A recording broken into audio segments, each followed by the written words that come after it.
ನಮಸ್ಕಾರ, ವಿಶ್ವವಾಣಿ ಟಿವಿಗೆ ಸ್ವಾಗತ. ಬರೋಬ್ಬರಿ 9 ತಿಂಗಳು ಬಾಹ್ಯಾಕಾಶದಲ್ಲಿ ಇದ್ದ ಸುನಿತಾ ವಿಲಿಯಮ್ಸ್ ಭೂಮಿಗೆ ಮರಳಿ ಬಂದಿದ್ದು, ಇವರ ಆಗಮನವನ್ನು ಇಡೀ ಜಗತ್ತೇ ಹಬ್ಬದಂತೆ ಸಂಭ್ರಮ ಮಾಡ್ತಾ ಇದೆ. ಅಂತಾರಾಷ್ಟ್ರೀಯ ಬಾಹ್ಯಾಕಾಶ ಕೇಂದ್ರದಿಂದ ಬೇರ್ಪಟ್ಟ ನೌಕೆಯು 15 ಗಂಟೆಗಳ ಬಳಿಕ ಫ್ಲೋರಿಡಾದ ಸಮುದ್ರದ ಮೇಲೆ ಸೇಫ್ ಆಗಿ ಕ್ಯಾಪ್ಸೂಲ್ ಲ್ಯಾಂಡ್ ಆಗಿದೆ. ಬರೋಬ್ಬರಿ 286 ದಿನಗಳ ಕಾಲ ಭೂಮಿಯಿಂದ 400 ಕಿಲೋಮೀಟರ್ ದೂರದಲ್ಲಿರುವ ಅಂತಾರಾಷ್ಟ್ರೀಯ ಬಾಹ್ಯಾಕಾಶ ಕೇಂದ್ರದಲ್ಲಿದ್ದ ಸುನಿತಾ ವಿಲಿಯಮ್ಸ್ ಭೂಮಿಗೆ ಬಂದು ಇಳಿದಿದ್ದಾಯಿತು.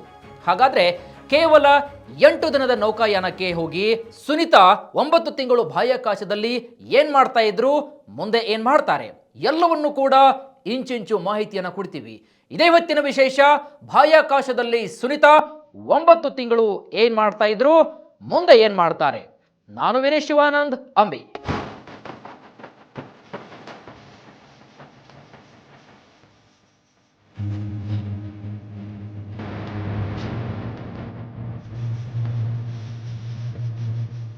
ಸುನಿತಾ ಜೊತೆಗೆ ಇನ್ನೂ 3 ಗಗನಯಾತ್ರಿಗಳು ಹೊತ್ತ ಸ್ಪೇಸ್ ಎಕ್ಸ್ ಡ್ರ್ಯಾಗನ್ ಕ್ಯಾಪ್ಸೂಲ್ ಇದೀಗ ಅಮೆರಿಕದ ಫ್ಲೋರಿಡಾ ಕೊಲ್ಲಿಯಲ್ಲಿ ಸಮುದ್ರಕ್ಕೆ ಬಂದಿಳಿದಿದ್ದು, ಅದರ ಸುತ್ತಲೂ ಕೂಡ ಡಾಲ್ಫಿನ್ಗಳು ಡ್ಯಾನ್ಸ್ ಮಾಡ್ತಾ ಈ ಹೆಮ್ಮೆಯ ಬಾಹ್ಯಾಕಾಶ ಯಾತ್ರಿಗಳನ್ನ ಅತ್ಯಂತ ಸಂತೋಷದಿಂದ ಸ್ವಾಗತ ಮಾಡಿವೆ. ಸುಮಾರು 17 ಗಂಟೆಗಳ ಕಾಲ ಕ್ಯಾಪ್ಸೂಲ್ನಲ್ಲಿ ಕುಳಿತಲ್ಲೇ ಅಲ್ಲಾಡದಂತೆ ಕುಳಿತು ಅಷ್ಟು ದೂರದಿಂದ ಮರಳಿ ಭೂಮಿಗೆ ಬಂದಿರುವಂತಹ ಸುನಿತಾಗೆ ಸದ್ಯಕ್ಕಂತೂ ಭೂಮಿಯ ಮೇಲೆ ಸಹಜವಾಗಿ ಓಡಾಡುವ ಸ್ಥಿತಿಯಲ್ಲಿಲ್ಲ.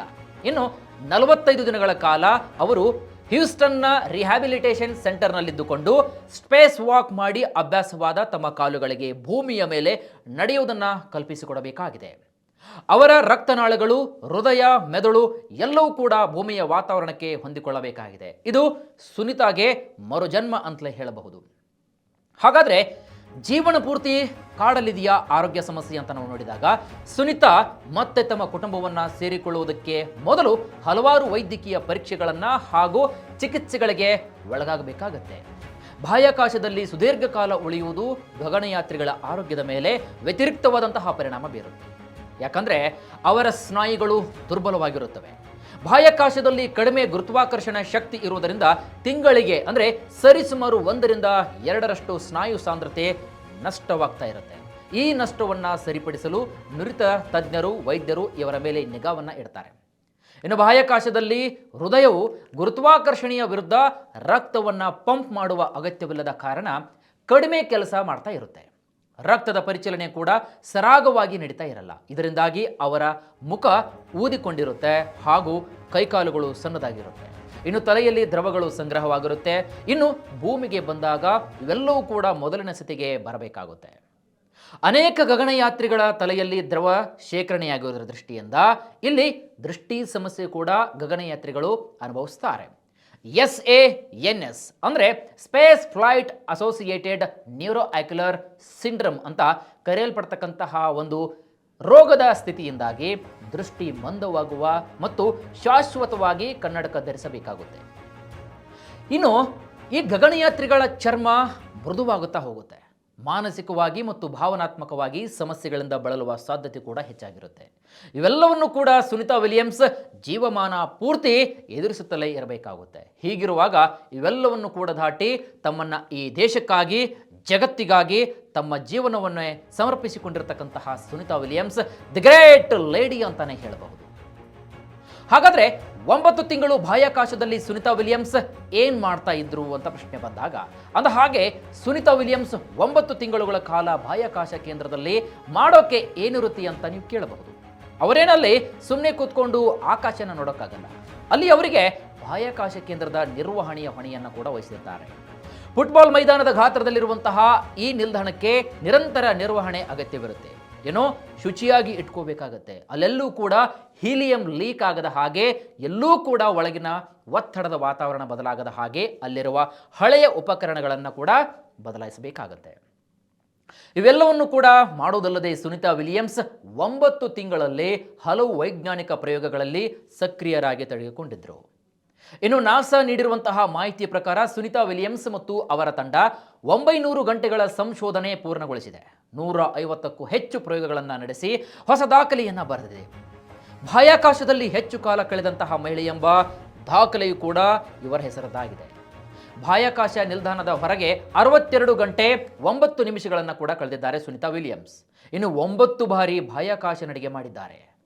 ಗುರುತ್ವಾಕರ್ಷಣೆಯು ಬಾಹ್ಯಾಕಾಶದಲ್ಲಿನ ಫ್ಲೂಯಿಡ್ ಸಿಸ್ಟಮ್ಸ್ ಮೇಲೆ ಹೇಗೆ ಪರಿಣಾಮ ಬೀರುತ್ತದೆ ಎಂಬುದರ ಮೇಲೆ ಒಂದು ದೊಡ್ಡ ಸಂಶೋಧನೆಯನ್ನು ಕೂಡ ಮಾಡಿದ್ದಾರೆ ಸುನಿತಾ ವಿಲಿಯಮ್ಸ್. ಬಾಹ್ಯಾಕಾಶದಲ್ಲಿ ವಾಟರ್ ರಿಕವರಿ ಮತ್ತು ಫ್ಯೂಲ್ ಸೆಲ್ಗಳ ಹೊಸ ರಿಯಾಕ್ಟರ್ಗಳನ್ನು ಅಭಿವೃದ್ಧಿಪಡಿಸುವಂತಹ ಕುರಿತು ಸಂಶೋಧನೆ ಕೂಡ ನಡೆಸಿದ್ದಾರೆ. ಇನ್ನು ಜೈವಿಕ ಪೌಷ್ಟಿಕಾಂಶ ಅಂದರೆ ಬಯೋಲಾಜಿಕಲ್ ನ್ಯೂಟ್ರಿಷನ್, ಈ ಒಂದು ಪ್ರಾಜೆಕ್ಟ್ನಲ್ಲಿ ಬ್ಯಾಕ್ಟೀರಿಯಾವನ್ನು ಬಳಸಿಕೊಂಡು ಪೋಷಕಾಂಶಗಳನ್ನು ಉತ್ಪಾದಿಸುವ ವಿಧಿವಿಧಾನಗಳನ್ನು ಅಧ್ಯಯನ ಮಾಡಿದ್ದಾರೆ. ಗಗನಯಾತ್ರಿಗಳಿಗೆ ತಾಜಾ ಪೋಷಕಾಂಶಗಳನ್ನು ಒದಗಿಸುವುದು ಹೇಗೆ ಅನ್ನೋದು ಈ ಯೋಜನೆಯ ಅತ್ಯಂತ ಪ್ರಮುಖವಾಗಿರತಕ್ಕಂತಹ ಗುರಿ. ಇನ್ನು ಇದನ್ನೆಲ್ಲ ಮಾಡ್ತಾ ಸುನಿತಾ ಅಷ್ಟೊಂದು ಕಾಲವನ್ನ ಪ್ರೊಡಕ್ಟಿವ್ ಆಗಿ ಕೆಲಸವನ್ನ ನಿರ್ವಹಿಸ್ತಾ ಬಂದಿದ್ದಾರೆ. ಹಾಗೆ ನೋಡಿದರೆ ಸುನಿತಾ ವಿಲಿಯಮ್ಸ್ ಮತ್ತು ಬುಚ್ ವಿಲ್ಮೋರ್ ಅವರು ಕಳೆದ ವರ್ಷ ಬೋಯಿಂಗ್ನ ಸ್ಟಾರ್ ಲೈನರ್ ಬಾಹ್ಯಾಕಾಶ ನೌಕೆಯಲ್ಲಿ ಅಂತಾರಾಷ್ಟ್ರೀಯ ಬಾಹ್ಯಾಕಾಶ ನಿಲ್ದಾಣ ತಲುಪಿದ ಪ್ರಯಾಣದ ಉದ್ದೇಶ ಅಲ್ಲಿ ಕೇವಲ 8 ದಿನಗಳು ಇರುವುದಾಗಿತ್ತು. ಆದರೆ ಸ್ಟಾರ್ ಲೈನರ್ ನೌಕೆಯಲ್ಲಿ ಕಂಡು ಬಂದಂತಹ ಒಂದು ಸಣ್ಣ ತಾಂತ್ರಿಕ ದೋಷದ ಕಾರಣದಿಂದಾಗಿ ಈ ಇಬ್ಬರು ಗಗನಯಾತ್ರಿಗಳು ISSನಲ್ಲೇ 9 ತಿಂಗಳು ಸುದೀರ್ಘ ಕಾಲ ಉಳಿಬೇಕಾಯಿತು. ಈ ಗಗನಯಾತ್ರಿಗಳನ್ನು ಸುರಕ್ಷಿತವಾಗಿ ಭೂಮಿಗೆ ಕರೆತರುವುದು ನಾಸಾಗೆ ಬಹುದೊಡ್ಡ ಸವಾಲಿನ ವಿಷಯವಾಗಿತ್ತು. ಇದರ ನಡುವೆ ರಾಜಕೀಯ ಕೂಡ ತಲೆ ತೂರಿಸಿತ್ತು ಅಂತಾರೆ. ಯಾಕಂದ್ರೆ ಈ ಹಿಂದೆ ಅಮೆರಿಕದ ಅಧ್ಯಕ್ಷರಾಗಿದ್ದಂತಹ ಜೋ ಬೈಡನ್ ಅವರ ಮೇಲೆ ಈ ವಿಷಯದ ಕುರಿತು ಆರೋಪಗಳು ಕೂಡ ಕೇಳಿ ಬಂದಿವೆ. ಬೈಡನ್ ಅವರ ಒಂದು ಮಾತು ಎಲಾನ್ ಮಸ್ಕ್ ಅವರಿಗೆ ಹೇಳಿದ್ರೆ ಈ ಮೊದಲೇ ಮಸ್ಕ್ ಅವರ ಸ್ಪೇಸ್ ಎಕ್ಸ್ ಕಂಪನಿಯ ನೌಕೆ ಅಲ್ಲಿಗೆ ಹೋಗಿ ಸುನಿತಾ ವಿಲಿಯಮ್ಸ್ ಅವರನ್ನ ಕರೆತರ್ತಾ ಇತ್ತು. ಆದರೆ ಏನಾಯ್ತು, ಡೊನಾಲ್ಡ್ ಟ್ರಂಪ್ ಅವರ ಆಪ್ತರಿಂದಾಗಿದ್ದರಿಂದ ಎಲಾನ್ ಮಸ್ಕ್ ಕೂಡ ಬೈಡನ್ ಅವರಿಗೂ ತಿಕ್ಕಾಟ ಸೃಷ್ಟಿಯಾಗಿದ್ದಲ್ಲದೆ ಗಗನಯಾತ್ರಿಗಳು ಅಲ್ಲಿಯೇ ಉಳಿಯಬೇಕಾಗಂತ ಪರಿಸ್ಥಿತಿ ನಿರ್ಮಾಣವಾಯಿತು. ಹಾಗಂತ ಸ್ವತಃ ಎಲಾನ್ ಮಸ್ಕ್ ಅವರು ಕೂಡ ಆರೋಪಿಸಿದ್ದಾರೆ. ಇದೆಲ್ಲದರ ಮಧ್ಯೆ ಸದ್ಯ ಸುನಿತಾ ವಿಲಿಯಮ್ಸ್ ಭೂಮಿಗೆ ಬಂದರು ಅನ್ನೋದೇ ನಮಗೆ ಒಂದು ದೊಡ್ಡ ಸಮಾಧಾನ ಹಾಗೂ ಒಂದು ದೊಡ್ಡ ಸಂತೋಷದಾಯಕ ವಿಷಯ ಅಂತ ಹೇಳಬಹುದು. ಸುನಿತಾ ವಿಲಿಯಮ್ಸ್ ಅಮೆರಿಕದ ಪ್ರಜೆ ಹಾಗೂ ನಾಸಾದ ಗಗನಯಾತ್ರಿ ಆಗಿದ್ರು. ಅವರನ್ನ ಭಾರತೀಯರು ಅತ್ಯಂತ ಭಾವನಾತ್ಮಕವಾಗಿ ಇವರು ನಮ್ಮವರು ಅಂತಲೇ ನೋಡ್ತಾನೆ ಇರ್ತಾರೆ. ಇಂದಿಗೂ ಕೂಡ ಅದು ಸತ್ಯವಾದಂತಹ ಮಾತು. ಸುನಿತಾ ಕೂಡ ತಮ್ಮೊಳಗೊಬ್ಬ ಹಿಂದೂ ಹಾಗೂ ಇಂಡಿಯನ್ ಇರುವುದನ್ನು ಒಪ್ಪಿಕೊಳ್ತಾರೆ. ಯಾಕಂದ್ರೆ ಸುನಿತಾ ವಿಲಿಯಮ್ಸ್ ಸೆಪ್ಟೆಂಬರ್ 19, 1965 ಓಹಿಯೋದ ಯುಕ್ಲಿಡ್ನಲ್ಲಿ ಜನಿಸ್ತಾರೆ. ಅವರ ತಂದೆ ಡಾಕ್ಟರ್ ದೀಪಕ್ ಪಾಂಡೆ ಗುಜರಾತ್ನ ಮಹೆಸಾನ್ ಜಿಲ್ಲೆಯ ಜುಲಾಸನ್ ಗ್ರಾಮದ ನಿವಾಸಿಯಾಗಿದ್ದರು. ಅವರು 1957ರಲ್ಲಿ ವೈದ್ಯಕೀಯ ಅಧ್ಯಯನಕ್ಕಾಗಿ ಅಮೆರಿಕಕ್ಕೆ ತೆರಳಿದ ಪಾಂಡ್ಯ ಅಲ್ಲಿ ಉರ್ಸುಲಿನ್ ಬೋನಿ ಅವರನ್ನ ವಿವಾಹವಾಗ್ತಾರೆ. ನಂತರ ಕಲ್ಪನಾ ಚಾವ್ಲಾ ನಂತರ ನಾಸಾ ಮೂಲಕ ಬಾಹ್ಯಾಕಾಶಕ್ಕೆ ಹೋದಂತಹ 2ನೇ ಭಾರತದ ಮೊದಲ ಮಹಿಳೆ ಸುನಿತಾ ವಿಲಿಯಮ್ಸ್. ಇದು ಸುನಿತಾ ಅವರ 3ನೆಯ ಬಾಹ್ಯಾಕಾಶ ಪ್ರಯಾಣವಾಗಿದೆ ಅಂತ ಹೇಳಲಾಗ್ತಾ ಇದೆ. ಇದಕ್ಕೂ ಮೊದಲು ಸುನಿತಾ ಅವರು 2006 ಮತ್ತು 2012ರಲ್ಲಿ ಕೂಡ ಹೋಗಿ ಬಂದಿದ್ದಾರೆ. ಇನ್ನು ಸುನಿತಾಗೆ ಈಗ 59 ವರ್ಷ. ಬಾಹ್ಯಾಕಾಶವೇ ನನ್ನ ಮನೆ ಅನ್ನುವಂತಹ ಸುನಿತಾ 2006ರಿಂದಲೂ ಕೂಡ ಅಂತಾರಾಷ್ಟ್ರೀಯ ಬಾಹ್ಯಾಕಾಶ ನಿಲ್ದಾಣಕ್ಕೆ ಹೋಗಿ ಬರ್ತಾ ಇದ್ದಾರೆ. ವೀಕ್ಷಕರೇ, ನಾಸಾಗೆ ಸೇರುವ ಮೊದಲು ಸುನಿತಾ ಅಮೆರಿಕದ ನೌಕಾದಳವೊಂದರಲ್ಲಿ ಯೋಧಿಯಾಗಿದ್ದರು. ಅವರು ಇದುವರೆಗೂ ಕೂಡ ಸ್ಪೇಸ್ನಲ್ಲಿ ಕಳೆದಂತಹ ಕಾಲ 606 ದಿನಗಳು, ಅತಿ ಹೆಚ್ಚು ಸ್ಪೇಸ್ ವಾಕ್ ಮಾಡಿದಂತಹ ಅಂದರೆ 50 ಗಂಟೆ 40 ನಿಮಿಷ ಈ ಒಂದು ಸಮಯ ಸ್ಪೇಸ್ ವಾಕ್ ಮಾಡಿದಂತಹ ದಾಖಲೆ ಸುನಿತಾ ಅವರ ಹೆಸರಲ್ಲಿದೆ.